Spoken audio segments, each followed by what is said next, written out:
NCB ಟೈಮ್ಸ್ಗೆ ಸ್ವಾಗತ. Guarantee ಯೋಜನೆಗಳು ಜಾರಿಗೆ ಬಂದ ನಂತರ ರಾಜ್ಯದ ಬೊಕ್ಕಸ ಖಾಲಿಯಾಗಿದೆ. ಕೆಎಸ್ಆರ್ಟಿಸಿ ಶಕ್ತಿ ಯೋಜನೆ ಅಡಿಯಲ್ಲಿ ಉಚಿತ ಪ್ರಯಾಣಕ್ಕೆ ನೀಡಿದಂತಹ ಟಿಕೆಟ್ ದರವನ್ನ ಸರ್ಕಾರ ಈವರೆಗೆ ಪಾವತಿಸಿಲ್ಲ. ಈ ಎಲ್ಲಾ ಕಾರಣಗಳಿಂದ ಕೆಎಸ್ಆರ್ಟಿಸಿ ಬಸ್ ಟಿಕೆಟ್ ದರ ಹೆಚ್ಚಳ ಮಾಡಲಾಗ್ತಾ ಇದೆ.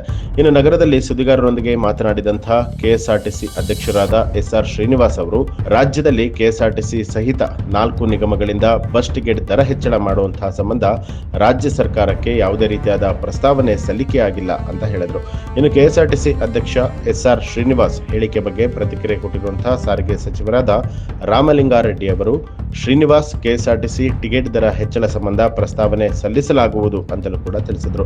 ಆದರೆ ರಾಜ್ಯ ಸರ್ಕಾರಕ್ಕೆ ಸಾರಿಗೆ ಬಸ್ ಟಿಕೆಟ್ ದರ ಹೆಚ್ಚಳದ ಬಗ್ಗೆ ಯಾವುದೇ ರೀತಿಯಾದ ಪ್ರಸ್ತಾವನೆ ಸಲ್ಲಿಕೆ ಮಾಡಿಲ್ಲ ಅಂತಲೂ ಕೂಡ ತಿಳಿಸಿದರು.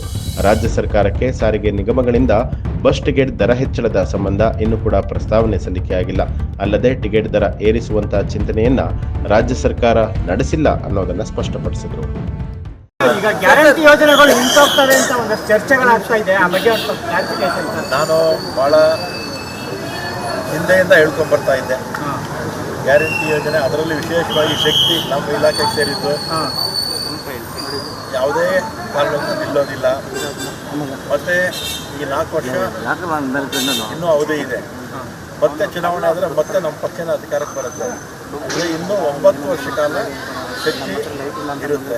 9 ವರ್ಷ ಆದ್ಮೇಲೆ ನೋಡ್ತಾರೆ ಸರ್. ಈಗ ಶಕ್ತಿ ಯೋಜನೆಗೆ 1 ವರ್ಷ ತುಂಬ್ತಾ ಇದೆ, ಏನು ಹೇಳ್ತೀರಿ? ಅದು ಶನಿವಾರ ನಿಮಗೆಲ್ಲ ಕರೆದು ಒಂದು ಬ್ರೋಚರು ಅದೆಲ್ಲ ಕೊಟ್ಟು ನಮ್ಮ ಈ 1 ವರ್ಷದಲ್ಲಿ ಏನೇನು ಸಾಧನೆ ಅನ್ನೋದನ್ನ ಶನಿವಾರ ನಿಮಗೆ ಪತ್ರಿಕಾಗೋಷ್ಠಿ ಮುಖಾಂತರ ಎಲ್ಲ ಸರ್, ಈಗ 4 ನಿಗಮಗಳಿಂದ ದರ ಏರಿಕೆಗೆ ಸಂಬಂಧಪಟ್ಟಂತೆ ಏನೋ ಪ್ರಸ್ತಾವನೆ ಯಾವ ಪ್ರಸ್ತಾವನೆಯೂ ಬಂದಿಲ್ಲ. ಲಾಸ್ ಆಗಿದೆ ಅಂತ ಅಷ್ಟೊಂದು ಪ್ರಶ್ನೆ ಏನಿಲ್ಲ.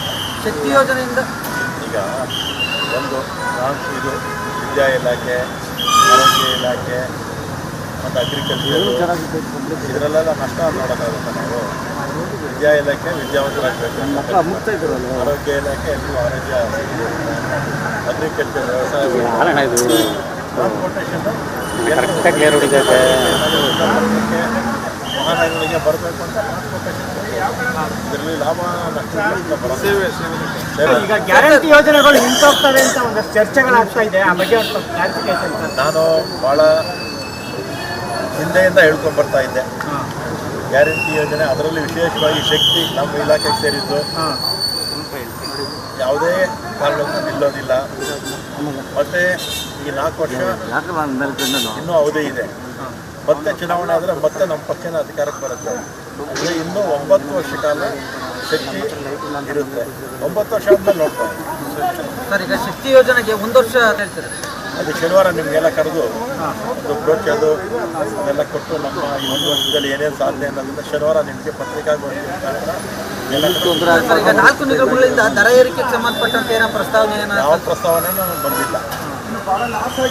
ಲಾಸ್ ಆಗಿದೆ ಅಂತ ಅಷ್ಟೊಂದು ಪ್ರಶ್ನೆ ಏನಿಲ್ಲ.